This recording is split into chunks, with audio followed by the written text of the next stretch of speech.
এবং গাবতলীতে যাব। আমরা ঢাকা থেকে জিয়া শিশু কিশোর মেলায় এসেছি, তার অংশ হিসাবে ঐতিহাসিক মহাস্থানগড় এলাকায় শিশু কিশোরদের আমরা নিয়ে এসেছি। আমরা ঘুরে দেখালাম ঐতিহ্যবাহী এই মহাস্থানগড়।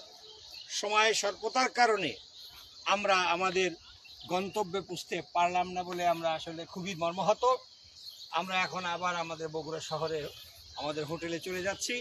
আগামীকালকে সকালে আমরা প্রথমেই বাগবাড়ি, যে বাড়িতে শহীদ রাষ্ট্রপতি জিয়াউর রহমান জন্মগ্রহণ করেছেন, সেই বাড়ি আমরা ভিজিট করব। তারপরে আমরা গাবতলী তার পৈতৃক ভিটা, সেখানে আমরা জিয়া শিশু কিশোরদেরকে নিয়ে যাব। মূল কথা হচ্ছে শহীদ জিয়া এই বিংশ শতাব্দীর শ্রেষ্ঠ মহামানব। এই মানবের সাথে শিশু কিশোরদের পরিচয় করিয়ে দেওয়ার জন্যই আমাদের মূল চেষ্টা, এবং আমরা আশা করি ইনশাল্লাহ আগামী দিনে শিশু কিশোররা শহীদ জিয়াউর রহমানের এই মাতৃভূমি পরিদর্শনের মাধ্যমে নিজেদেরকে শহীদ জিয়ার আদর্শের প্রতি উজ্জীবিত হবেন।